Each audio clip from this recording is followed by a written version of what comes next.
시간이 되었으므로 2024년 12월 31일 화요일 아침 예배를 시작하겠습니다.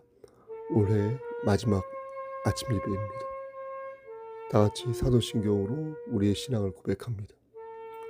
전능하사 천지를 만드신 하나님 아버지를 내가 믿사오며 그 외아들 우리 주 예수 그리스도를 믿사오니 이는 성령으로 잉태하사 동정녀 마리에게 나시고 본디오 빌라도에게 고난을 받으사 십자가에 못 박혀 죽으시고 장사한 지 사흘 만에 죽은 자 가운데에서 다시 살아나시며 하늘에 오르사 전능하신 하나님 우편에 앉아 계시다가 저리로서 산 자와 죽은 자를 심판하러 오시니이다.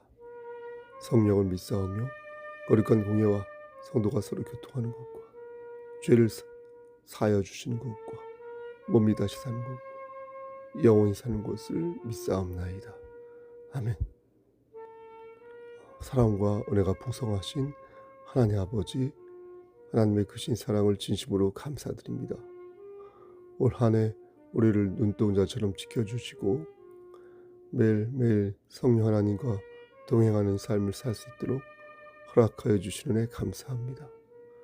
하나님, 우리가 많은 부분에서 연약하고 미혹한 모습을 보였지만 그럼에도 불구하고 우리를 포기하지 아니하시고 끝까지 장중에 붙잡아 주셔서 천국 백성으로 나고자 되지 아니하고 지금까지 이곳으로 이끌어 주심을 진심으로 감사드립니다.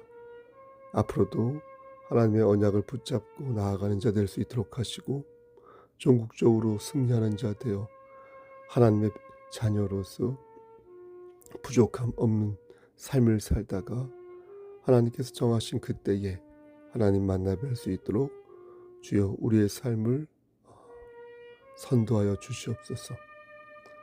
하나님, 우리 성소교회 공동체를 위해 기도합니다.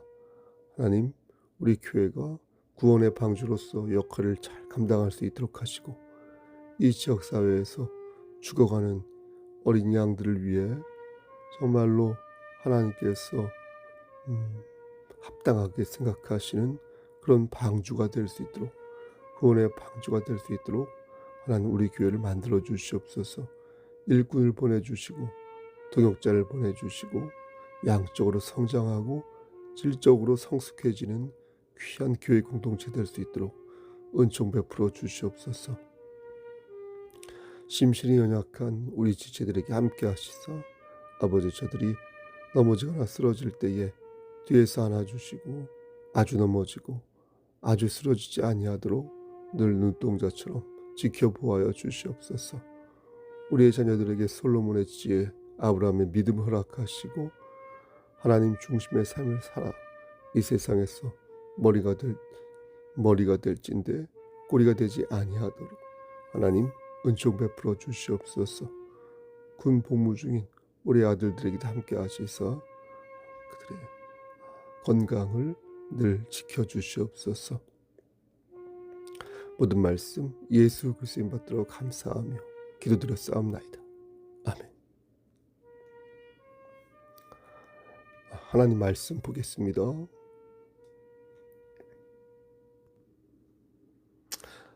하나님 말씀 요한복음 11장 35절 말씀입니다. 요한복음 11장 35절입니다. 11장 전체를 말씀을 전할 것인데 11장 1절부터 44절까지 말씀을 전할 것인데 35절 말씀 한 절만 보도록 하겠습니다. 요한복음 11장 35절입니다. 예수께서 눈물을 흘리시더라. 아멘. 하나님, 이 말씀을 들어 사용하여 주시옵소서. 예수님의 이름으로 기도드렸사옵나이다. 아멘. 그저께인가요? 지난 주일 무안공항에서 여객기 폭발 사고가 있었습니다. 오늘 아침 인터넷 기사로 어제 아침이죠. 어제 아침 인터넷 기사로 승객 75명의 명단을 한번 보았는데 대부분 우리나라 사람들이었고 나이가 60대 70대도 있었으나 2021년 출생한 4살짜리 남자아이도 있는 것을 보았습니다. 그중에는 은퇴 후 첫 해외여행을 떠난 분들도 있었고 일가족이 모두 참변을 당한 가족도 있었습니다. 그들의 이름과 나이와 성별을 오랫동안 이렇게 지켜보면서 마음이 너무도 아팠습니다. 아마도 이런 마음은 대다수의 사람들이 갖는 마음일 것입니다. 어떤 목사가 주일을 성수하지 않고 그렇게 여행을 가서 성탄절을 경유하여서 그렇게 여행을 가서 저런 재난을 당한 것이라는 등 이상한 소리를 하는 걸 보면서 저분이 참 무서운 생각을 하는구나 하는 그런 마음이 들었습니다. 자기 가족이라면 저렇게 모질게 말할 수 있었을까 싶으면서 하나님의 형상은 지성과 영성을 모두 포괄한다는 그런 생각을 한 번 더 하게 되었습니다. 주일을 성수하지 않아서 저런 사고를 당하게 되었다라는 말은 크게 두 가지 차원에서 잘못된 생각입니다. 하나는 하나님의 성품을 그가 마음대로 재단한 것이니 이는 자신의 생각을 관철하기 위하여 하나님의 이름을 망령되게 일컬은 것과 같은 것입니다. 하나님은 자비로우시고 사랑이 많으신 분이신데 주일 성수를 하지 않았다는 이유로 비행기 사고를 일으킨 것이라면 혹은 허용한 것이라면 이는 하나님의 성품과 반대되는 평가를 한 것입니다. 그러므로 그렇게 함부로 말하는 사람은 하나님의 성품을 왜곡한 것이고 그런 모습으로 인해 사람들에게 하나님에 대한 적대감을 품게 만드는 잘못을 범한 것입니다. 그런 말은 예수를 생각하는 그리스도인이라면 절대 해서는 안 되는 발언인 것입니다. 또 한 가지 그가 잘못한 것은 그가 이웃의 마음을 헤아리지 못했다는 것입니다. 우린 세상에서 빛과 소금의 역할을 감당해야 합니다. 이는 말과 행동으로 표현하는 것이니 이렇게 완악하게 말하면 하나님의 영광을 가리는 것인가 동시에 우리가 가져야 할 긍휼을 실천하지 않는 죄를 낳는 것입니다. 이웃을 내 몸과 같이 사랑하라는 예수님의 말씀을 진정으로 가슴에 담은 사람은 이러한 재난과 불행을 보았을 때 어떻게 하겠습니까? 애도하고 위로해야 하는 것이지 강팍한 생각으로 저들의 마음을 후벼 파는 일을 범해서는 아니 되는 것입니다. 한 번 더 반복하지만 하나님의 형상 속에는 지성과 영성이 모두 포함되어 있으니 영성은 있는데 지성이 없다면 그건 어불성설인 것입니다. 그럼 지성이 있는데 영성이 없을 수 있을까요? 그럴 수는 있습니다. 하지만 영성이 있으면 반드시 그의 그릇에 걸맞는 지성이 있어야 한다. 믿음의 분량에 맞게 성화되는 모습이 바로 영성에 따른 지성의 모습인 것입니다. 하나님을 믿는 자는 반드시 그가 서 있는 자리에서 예수의 향기를 발해야 하는 것이니 조금 적게 바란다고 하여도 바라기는 바라야 한다는 것입니다. 그럼 구체적으로 우리는 재앙에 직면했을 때 어떻게 해야 할까요? 저는 이것에 대해 말씀드리기 전에 그리스도인이 선한 행동을 할 때 가지고 있어야 할 세 가지 마음가짐에 대해 말씀드리고자 합니다. 이것은 고정된 조건이 아니므로 얼마든지 추가되거나 또 통합될 수 있는 마음가짐이 되겠습니다. 먼저 진정성이 있어야 합니다. 우리는 선한 행동을 하고자 할 때 진정성을 가지고 선한 일을 도모해야 합니다. 그렇게 해야 하나님도 기뻐하시고 우리 자신도 보람을 느낄 수 있으니 메소드 연기를 하듯 거짓으로 행동하면 하나님 보실 때나 우리가 우리 자신을 볼 때 그것처럼 안쓰럽고 못난 모습도 없는 것입니다. 두 번째는 꾸준함이 있어야 합니다. 여러분 생각해 보십시오. 아무리 진정성을 갖고 있다고 하여도 꾸준하게 하지 않으면 소용이 없습니다. 물론 하나님처럼 무한하고 영원하게 진정성을 가질 수는 없을 것입니다. 하지만 조금 부족하더라도 꾸준히 지속적으로 하는 사람은 연단의 연단의 과정 역시 그만큼 많이 거칠 것이기에 여러모로 좋은 점이 많은 것입니다. 그러므로 진정성을 가지고 열심히 하는 것도 중요하지만 그에 못지않게 중요한 것은 꾸준하게 지속적으로 하는 것이다. 이렇게 말씀드릴 수 있겠습니다. 마지막으로 세 번째, 우리가 선한 행동을 할 때 가지고 있어야 할 마음가짐은 역지사지의 마음입니다. 역지사지. 상대의 입장을 이해하여 그에게 도움을 주고자 할 때 감정적인 어떤 대입보다 더 오래가고 더 열심히 할 수 있는 방법은 그의 입장이 되어보는 것입니다. 입장을 바꾸어 생각해 보면 좀 더 차분하고 지혜로운 판단을 내릴 수 있으니 우린 선한 행동을 할 때 진정성과 꾸준함과 역지사지의 자세를 지녀야 할 것입니다. 이런 맥락에서 오늘 본문을 묵상해 보겠습니다. 요한복음 11장 말씀을 묵상해 보겠습니다. 먼저 1절 말씀을 보면 어떻습니까? 어떤 병자가 나오는데요. 그의 이름이 나사로였다는 것을 알 수 있습니다.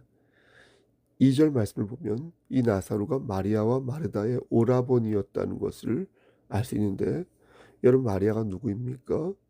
예수님의 머리에 향유를 부으며 예수님의 장례를 기념하고 아낌없이 예수님께 헌신하였던 여인 아닙니까?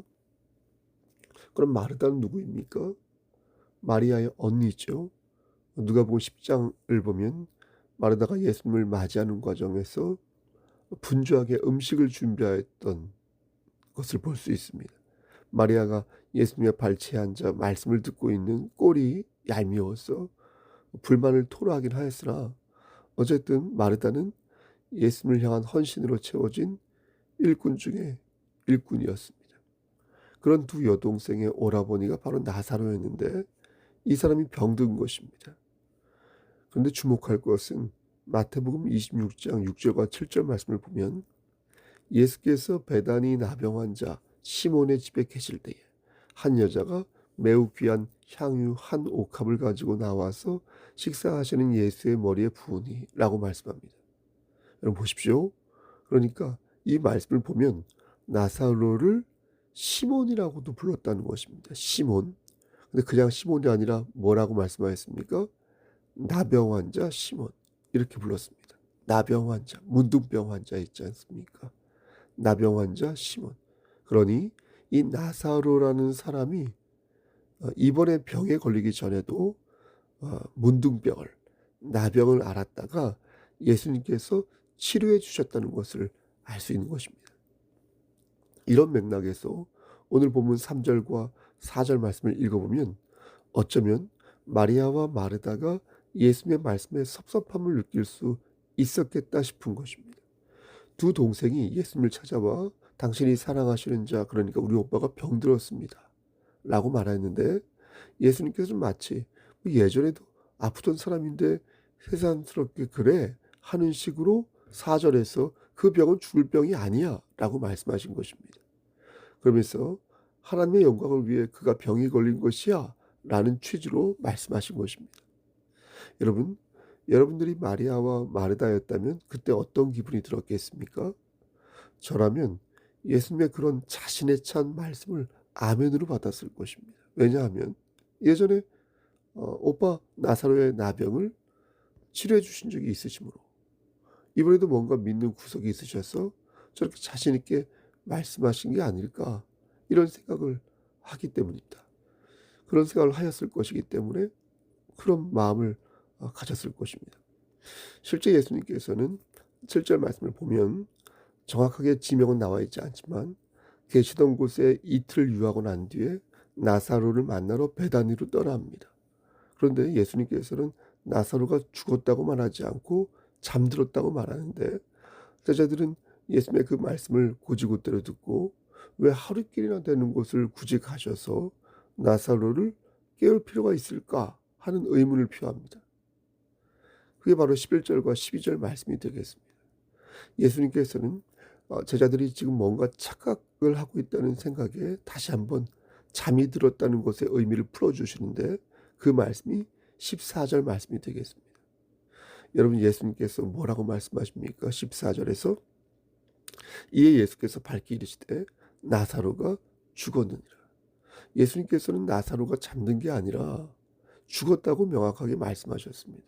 그래서 당신이 지금 그를 깨우러 간다는 것은 죽은 그를 다시 살리시겠다는 뜻임을 명백히 밝히십니다.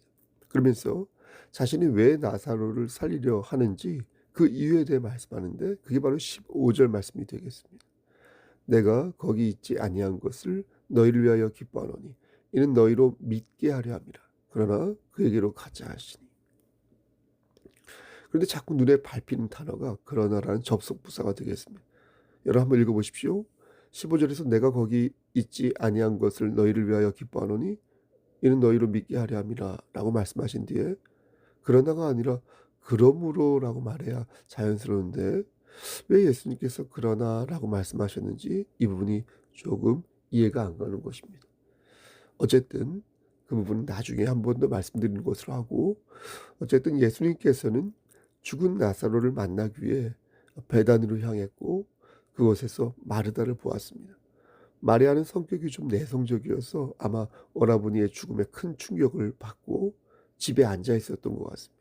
반면 마르다는 성격이 좀 외향적이어서 예수님이 오신다는 말을 전해 듣고 마중 나갔는데 21절 말씀에서 실로 놀라운 모습을 보여줍니다.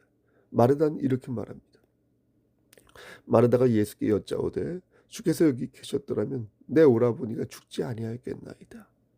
그러면서 더 놀라운 고백을 하는데 22절에 그러나 나는 이제라도 주께서 무엇이든지 하나님께 구하시는 것을 하나님이 주실 줄을 아나이다. 이렇게 말합니다. 여러분, 마르다의 이 말은 12월 들어서 여러 재난을 겪고 있는 우리가 진중하게 돌아보아야 할 발언이라고 생각합니다. 우선 마르다는 예수님의 신성을 믿었습니다.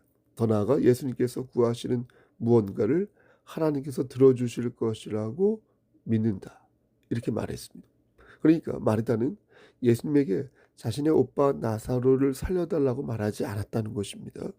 그게 무엇이든 간에 예수님께서 알아서 구하여 주시면 하나님께서 반드시 그 구하신 바를 들어주실 것이다. 그것을 믿는다. 이렇게 말한 것입니다. 여러분, 마르다의 믿음이 실로 대단하지 않습니까? 그때 예수님께서 23절에서 너의 오라비가 다시 살아나리라 라고 말씀하셨고, 마르다가 마지막 날에는 내가 부활한다는 걸 알고 있다고 말하자 예수님께서 마리아를 부르시고 마리아와 마르다가 본 앞에서 무덤으로 이동하시되 그곳에서 죽은 나사로를 살리셨습니다. 나사로는 죽었다가 일어난 상태였기에 얼굴이 수건에 쌓여 있었고, 이에 예수님께서는 사람들에게 그의 몸을 감싼 수건을 풀어주고 다니게 하라 이렇게 말씀하셨습니다. 이것이 오늘 본문의 개요 줄거리입니다. 나사로의 죽음을 재난으로 본다면 그의 죽음을 지켜본 마리아와 마르다는 유족의 슬픔을 보여주는 것이라겠습니다. 믿음이 있으면 덜 슬프고 믿음이 없으면 많이 슬플까요? 마리아와 마르다를 보면 꼭 그런 것 같지는 않습니다. 두 사람은 이미 기적을 체험했음에도 여전히 기적을 바랐고 예수님이 어떤 것이든 해주실 것이라 믿으면서도 그래도 죽은 자를 살리시지는 못하시겠지라고 생각했습니다. 만약 지금 우리가 2000년 전 베다니에서 살고 있었더라면 우린 예수님께서 모든 것을 하실 수 있다는 확신을 가질 것입니다. 먹고 지는 병이 없으시고 어떤 자연재난이나 국가재난 등 모든 것을, 정말로 모든 것을 해결해 주실 수 있을 거라고 믿을 것입니다. 무안공항에서 일어난 이번 사고도 설령 DNA 한 줌도 못 건졌다 하여도 예수님의 뜻이라면 죽은 자가 모두 살아날 수 있을 거라고 믿을 것입니다. 하지만 어떻습니까? 안타깝게도 지금은 우리 앞에 우리 주 예수 그리스도께서 안 계십니다. 대신 성령님께서 우리를 진리의 길로 인도하시지만 말씀에 나오는 것처럼 그저 놀라운 일은 그런 놀라운 일은 기대하기 어렵습니다. 여러분 왜 그렇습니까? 왜 그때는 되고 지금은 안 되는 것일까요? 저는 말씀을 준비하면서 예수님의 신성이 아니라 예수님의 인성에 대해 깊이 생각해 보았습니다. 예수님은 하나님이시지만 동시에 인간의 모습으로 이 땅에 오셨습니다. 근데 여기서 주목할 것은 그렇다고 예수님께서 인간의 모습과 책임을 소홀하게 여기지 않으셨다는 것입니다. 이제 30살이 되면 신성으로의 모습을 보일 테니까 대충 20대 후반부터 느릿느릿 행동하면서 나태한 모습을 보이지 않으셨다는 것입니다. 예수님께서는 확실하게 인간의 모습을 보여주셨습니다. 확실하게. 그러니까 예수님께서 인간이셨을 때 인간의 역할을 충실하게 감당하셨다는 것입니다. 여러분, 예수님께서 공생애를 시작하시기 전에 하나님의 능력을 보이신 적이 있으신가요? 가나안 혼인잔치에서 물 가지고 포도주를 만드셨을 때 예수님께서는 처음에 어머니의 제안을 거절하셨습니다. 이는 한 번도 그 전까지 하나님의 권능을 보이지 않으셨다는 것이고, 바꿔 말하면 확실하게 인간의 역할을 충실하게 감당하셨음을 보여주는 것입니다. 전 이 부분이 고난에 직면한 그리스도인들에게 큰 교훈과 깨달음을 준다고 생각합니다. 우리는 하나님을 경외하고 예수 그리스도께서 나의 죄를 위해 십자가에 달려 돌아가셨음을 믿지만 여전히 우리는 연약하고 미혹한 존재임을 고백하지 않을 수 없는 것입니다. 그래서 우리 앞에 직면한 고난과 고통을 보면서 왜 주님께서는 그때 거기에 계시지 않았냐고 항의하는 것입니다. 마리아와 마르다가 당신이 여기에 계셨으면 내 오라버니가 죽지 아니하였을 텐데 라고 말하며 예수님께서 이 고난을 바꾸어 주실 수 있는 능력이 있음을 믿지만 왜 내가 필요한 그 장소에, 내가 필요한 그 시간에 왜 나를 돕지 않았냐 라고 따져 묻는 것입니다. 그러면 그때 하나님이신 예수님께서 뭐라고 말씀하시는가? 아직 예수 그리스도가 재림하지 않으셔서 하나님 나라가 완성되지 않았는데 이 판국에 고난과 고통이 쓰나미처럼 밀려올 때 예수님께서는 어떻게 하실지 그게 궁금한 것입니다. 여러분, 사실 2000년 전이나 지금이나 크게 다를 게 없습니다. 왜냐하면 2000년 전에도 예수님이 계셨지만 아직 재림이 이루어지지 않았고 지금도 마찬가지이므로 지금도 성령님이 계시지만 재림이 아직 이루어지지 않았으므로 우린 여전히 심판받지 않은 채 이기는 자가 되어 오늘을 사는 것입니다. 그럼 다시 묻는 것입니다. 우린 재앙에 직면했을 때 어떻게 그 고난을 극복해야 할까? 하나님께서는 연약한 우리에게 예수님의 무엇을 가르치고 계시는가? 하나님께서 오늘 본문을 통해서 예수님의 무엇을 메시지로 전하려 하시는 것일까? 아직 심판을 경험하지 않은 그리스도인들이 예수의 모습에서 고난과 고통을 이겨낼 방법이 없을까? 저는 오늘 본문에서 그 답을 찾습니다. 그것은 바로 예수 그리스도의 눈물이었습니다. 전능하신 하나님께서 모든 것을 하실 수 있음에도 불구하고 다 하지 아니하시고 모든 것을 미리 아시고 있음에도 불구하고 인간적으로 그들의 고통을 마음으로 받으시는 그 예수 그리스도의 모습에서 예수님의 진정성과 역지사지와 우리를 살리시기 위해 죽을 때까지 십자가에 달리시는 우리 주 예수 그리스도의 모습을 발견하게 되는 것입니다. 그리고 오늘 본문에서는 그 모습을 눈물로써 보여주셨나니 35절에서 예수께서 눈물을 흘리더라 라는 말씀이 바로 그 모습인 것입니다. 사랑하는 우리 성서교회 성도 여러분, 예수님께서는 왜 우셨을까요? 울음이 주는 의미는 여러 가지가 있습니다. 하고 싶은데 할 수 없어서 흘리는 눈물은 답답함에서 오는 눈물인 것이요. 억울함이 배가 되어 흘리는 눈물은 분노와 섭섭함에서 도는 눈물인 것이며 여러 감정과 이해로 흘리는 눈물은 말 그대로 연약한 눈물이요 감상에 지나지 않을 것입니다. 그런데 예수님께서는 하나님으로서 눈물을 흘리셨으니 이는 모든 것을 아시고 모든 것을 하실 수 있으나 아직 때가 되지 않은 연고로 그 고통을 지켜봐야만 하시는 신이 흘리는, 하나님이 흘리는 인간의 눈물이라 하겠습니다. 그러므로 우리도 예수를 깊이 생각하여 우리 앞에 직면한 재난을 눈물로써 받아야 할 것이니 진실로 공감하고 진실로 끈덕지게 감싸주고 진실로 온유한 마음으로 예수 그리스도의 향기를 바랄 때 성령님께서 우리에게 보석 같은 눈물을 허락하여 주실 것이라 믿는 것입니다.